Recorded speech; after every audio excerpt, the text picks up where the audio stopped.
Welcome to our continuing devotional study in the book of Daniel. We are ready in this study for Daniel chapter 6. Daniel chapter 6 is a very familiar passage. It is the story of Daniel and the lion's den. Now, I've been titling the study, Faith That Stopped the Mouths of Lions. Now, chapter 6 begins with a change in kingdoms. At the very end of chapter 5, we noticed that from the Babylonians to the Medes and Persians at the death of Belshazzar. And one thing that I think we need to note immediately, though kingdoms change, God's purposes do not. Though kingdoms change, His principles remain the same. And for that reason, God's people, God's faithful people, will not change. Daniel chapter 6, as I mentioned, is Daniel and the lion's den because of the envy of those who ruled with Daniel and who served with Daniel. They sought to get rid of him, and they talked the king into a law that forbade anyone to make a request of any god or man except the king for a period of 30 days. And the Bible tells us that when Daniel knew that that writing had been signed, he went into his house, went into his chambers with his window open toward Jerusalem. And he knelt and he prayed 3 times a day, just as he had done before. Well, those who had set up the trap went to the king and told the king of the fact that Daniel had violated his law. It bothered the king. We might say it broke his heart. And try as he might, he could not find a way to save Daniel, and so he had him cast into the den of lions. But you know what happened. You know that God shut the mouths of those lions, and he wasn't harmed. Now, I want you to think with me. I've entitled this Faith That Stopped the Mouths of Lions. I want you to think about the kind of faith that we see in Daniel. And I want to suggest 3 things in our study. And the first thing is that his faith was evident. Look at verse number 5. This is what's being said by those 3 presidents who served with Daniel. Then said these men, "We shall not find any occasion against this Daniel, except we find it against him concerning the law of his God." Daniel was so faithful to God that they said, "We know that we won't find anything wrong with him unless it has to do with the fact that he's going to serve his God. He's going to be faithful to him." And they were so convinced that he would be faithful to God, they used that against him. I've heard it said before, you probably have as well. Somebody raised the question, if you were on trial for being a Christian, would there be enough evidence to convict you? That's kind of what we see with Daniel. He was on trial for being a follower of God, and there was sufficient evidence to convict him, so to speak. In Matthew 5 and verse 13, Jesus said, "Ye are the salt of the earth, but if the salt hath lost its savor, wherewith shall it be salted? It is thenceforth good for nothing but to be cast out and trodden under foot of men. Ye are the light of the world. A city set on a hill cannot be hid. Neither do men light a candle and put it under a bushel, but on a candlestick, and it gives light to all that are in the house. Let your light so shine before men, that they may see your good works and glorify your Father which is in heaven." Matthew 5, verses 13 through 16. Now, when your faith is evident, like Daniel's faith was evident, it will sometimes bring persecution, but sometimes it will bring respect. We saw what the 3 presidents who served with Daniel did and how they used his faith against him. But look down at verse number 14 in Daniel chapter 6. This is after the king has been made aware of the fact of what Daniel has done and how it is in violation of his law. The king, when he heard these words, was sore displeased with himself, and he set his heart on Daniel to deliver him. and he labored till the going down of the sun to deliver him. Here was a man who respected Daniel for what he did. He respected Daniel for his faith.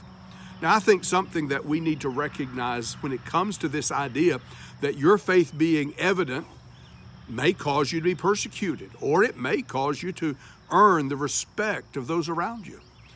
That response is not an indication of whether you're right or wrong. I've heard people say, you may have heard it as well, well, I'm being persecuted for my faith, so I must be right. Or somebody says of somebody else, well, he's respected by worldly people, and so he must be in the wrong. Here's Daniel with an evident faith, and he's persecuted by some and he's respected by others. Obviously, that doesn't tell us whether he's right or wrong. The Bible does tell us in 2 Timothy 3 and verse 12 that all who will live godly in Christ Jesus shall suffer persecution. And so sometimes when your faith is evident, you suffer for it. But the same Bible tells us in 1 Timothy chapter 3 and verse number 7 that men who are to serve as bishops or elders or shepherds are to be men who are of good report of them which are without. Them which are without are people who are not Christians. And so here are men qualified to lead and oversee and shepherd a congregation, and yet they are respected by people of the world. It's not whether people of the world respect us or persecute us that determines whether we're right or wrong. What determines that is what God says. What determines that is that our faith, our evident faith, is in keeping with what God says in His Word. When you see a faith like Daniel, you see a faith that's evident.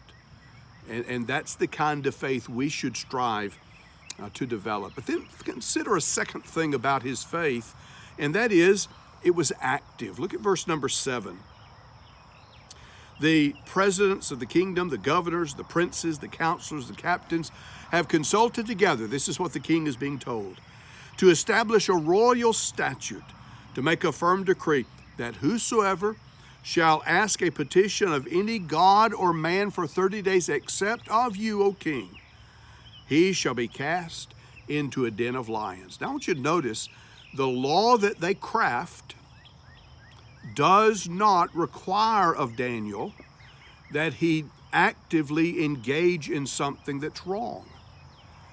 Go back to chapter 3, for example, when Shadrach, Meshach, and Abednego refused to bow down before the golden image or the golden idol that the king had set up. Here were men who refused to do something wrong. Daniel's not in that position. Instead, they are asking him, or perhaps a better way of saying it, they are requiring him to stop doing something he believed to be right. And so when you think about what happened with Shadrach, Meshach, and Abednego, what they refused, and you think of Daniel and what he continued to do, though it had been deemed illegal, there is a common element. And I think it is right there that we need to focus our attention, because this in Daniel 6 is not just about prayer. And if we focus on the prayer, we miss the underlying importance. This goes deeper than his praying. This goes to his trust in God. And that's exactly what you see in Daniel 3. You see, Shadrach, Meshach, and Abednego refused to bow before that image because they trusted in God. You remember their words in verses 17 and 18 to the king. We're not careful to answer you in this. We will not bow. Our God is able to deliver us. They put their trust in him. And that's what you see with Daniel. Daniel didn't just refuse to stop praying because he was obligated to pray. Daniel refused to stop praying for the same reason you would refuse to stop breathing. It was a part of his life. It was a part of his trust in God. And because he trusted God, he would continue to pray in just the same way that Shadrach, Meshach, and Abednego refused to bow because they trusted in God. And when you bring that forward from the time of Daniel to our day and time, we need to recognize that Christianity is a life of doing. It's not just refraining from what is wrong, but it's a life of actively trusting God so that we are actively engaged in what the Bible teaches. Galatians 6 and verse 10 says, as we have therefore opportunity, let us do good unto all men, especially unto them who are of the household of faith. Why do we do that? Well, because God commands it. Well, he does command it. You see, we do that because our trust is in the God who commanded it. And we seek to be like the God who commanded it. Jesus was teaching on one occasion, and his physical family came looking for him. And people came to Jesus and said, your mother and your brethren are looking for you. And he used that as an opportunity to emphasize something about the relationship to God. He said, who is my mother? Who are my brethren? Well, he wasn't asking about the physical family. He knew them. But he's putting the question before those listening. What is it that makes that relationship on a spiritual level? Who's my mother? Who are my brethren? In verse 50 of Matthew chapter 12, he said, whosoever shall do the will of my Father which is in heaven, the same as my brother and sister and mother. We do the will of God. Just like Daniel prayed to God, just like Shadrach, Meshach, and Abednego refused to bow before an idol, because our trust is in God. That is what makes us active. In fact, trusting in God is what underlies everything we do as Christians. And when we consider faith being active, based upon our trust in God, we recognize that sin is not just doing the wrong thing, but it's a failure to do the right thing. In the Gospel of Matthew again, in Matthew chapter 25, Jesus very vividly brings this to our attention in a parable that's often referred to as the parable of the sheep and the goats, where Jesus separates all those at the judgment like a shepherd does, the sheep from the goats on the left hand, the sheep on the right hand. He then begins to speak to them. And I want you to notice especially Matthew 25 and verse number 41, when he speaks to those who are on his left hand, and he says to them, depart from me, ye cursed, into everlasting fire, prepared for the devil and his angels. For I was hungered, and you gave me no meat. I was thirsty, and you gave me no drink. I was a stranger, you took me not in. Naked, and you clothed me not. Sick and in prison, and you visited me not. And this is just the opposite of what he said to those on the right hand. Because he spoke of each of these conditions and said, I was in that, and you did minister to me. And these on the left hand, when they hear that they are to depart from the Lord, because when he was in these various circumstances, they didn't minister to him. They said, Lord, when did we see you in this and not minister to you? And it's in verse 45 of Matthew 25, Jesus said, verily I say unto you, inasmuch as you did it not to the least of these my brethren, you did it not to me. If Jesus were standing before you and he was in need, surely you would fulfill that need. But what he's saying, when you see that need in people around you, you serve Jesus by fulfilling that need. An active faith in Christianity is not just avoiding overt sin, but it is to be actively engaged in doing right. And when we are not actively engaged in doing right, we commit sin, just like those who are involved in evident sins, and sins that are looked down upon by the majority. In James 4, verse 17 then, James says, to him that knoweth to do good and doeth it not, to him it is sin. Now, again, it's a part of what God commanded. But underlying that is the fact of our trust in God. And I would submit to you, when I fail to do what God has commanded, it may well be because I fail to trust Him as I should. And then let's notice in the next place, not only is the faith of Daniel 6 evident and active, but it is also authentic. It is real. Look at verse number 23. This is after Daniel has been cast into the lion's den. The king spends the night in a sleepless state because he's so concerned. And he comes back to the den the next morning looking for Daniel, and he finds him alive. Verse 23. Then the king was exceeding glad for him and commanded they should take Daniel up out of the den. So Daniel was taken up out of the den, and no manner of hurt was found upon him. Underscore these words, because he believed in his God. The word believed is not the idea of acknowledging God's existence. Yes, I know God is there. It's far more than that. It involves a trust that leads us to devotion. Daniel went through that period of time in the lion's den without harm because he trusted God, and that trust was evident in his devotion to God.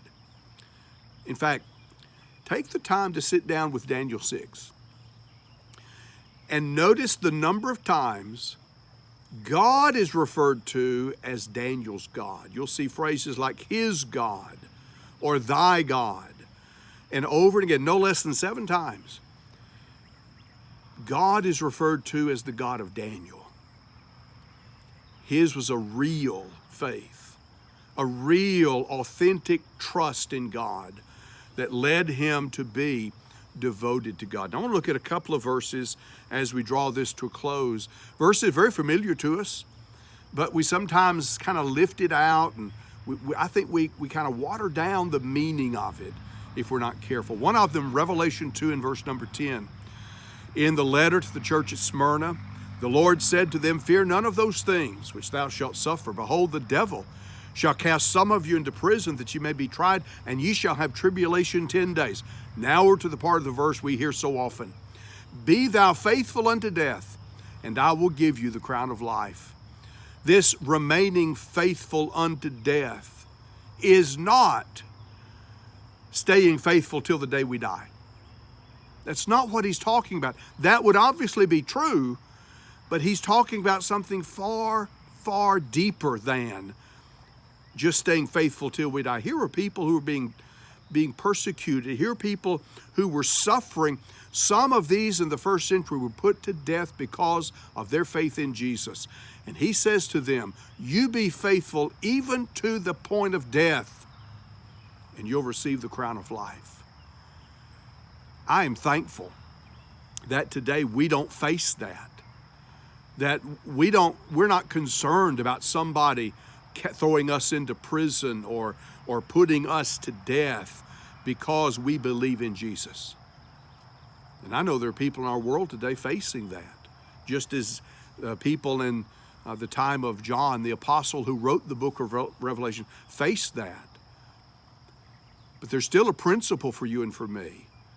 And it's not just be faithful all your life, though that would be a part of it. But what he's saying is don't let anything come between you and faithfulness to God. Don't let anything stop you from putting your trust in God and being devoted to his will. Again, with those people, it was death. Sometimes with us, it's inconvenience. Sometimes it's an inconsiderate word or a supposed slight at the hand of someone else, and we're ready to walk away from Jesus. It may be a sensual pleasure or material things, and the list goes on and on. But in Revelation 2 and verse 10, what you and I need to see when we read that verse is you be faithful so that nothing comes between you and your faith and your trust in the Lord. Look at another passage, Matthew chapter 6 and verse number 33. But seek ye first the kingdom of God and his righteousness, and all these things shall be added unto you. Again, this doesn't mean simply go to church on Sunday, but what it means in every area of my life. God's kingdom, God's will is supreme. It's easy to do that on Sunday morning. It's easy to do that when you're with people who have a like precious faith and people who, just like you, are there to worship God. But what about on Monday morning, when you may be at work, or with young people, you're at school, with people who mock and ridicule the idea of living by what the Bible says? What about when you're with people who put so much emphasis upon things? It's easy to get caught up in it, and on it goes. You see, wherever I am and whatever I am doing, what matters most is my relationship to God. And Daniel didn't hesitate. You notice it in Daniel 6. He heard the writing was signed. He went to his house. His windows were open facing Jerusalem. According to 1 Kings 8, when they were in captivity, they were to pray in the direction of Jerusalem. And that's exactly what he does without hesitation. And so whether it's Sunday morning or Saturday night, it doesn't matter. It doesn't change anything. God's kingdom and his will is to be supreme. And that is what makes a faith authentic and real. That's what makes one like Daniel. His faith made his religion real because it was evident. All the people around him knew it. It was active. He was faithfully engaged in doing what his Lord would have him to do. And it was authentic because it came from the heart, and it meant more to him than anything around him. And you and I need the same faith. And I want to close with one verse, and it talks about that faith, and it talks about the power of that faith. In 1 John 5 and verse 4, whatsoever is born of God overcomes the world, and this is the victory that overcometh the world, even our faith. Let me encourage you. Seek to develop and seek to live by a faith like that of Daniel, that in his day stopped the mouths of lions. Thank you. And until we study again, may God bless.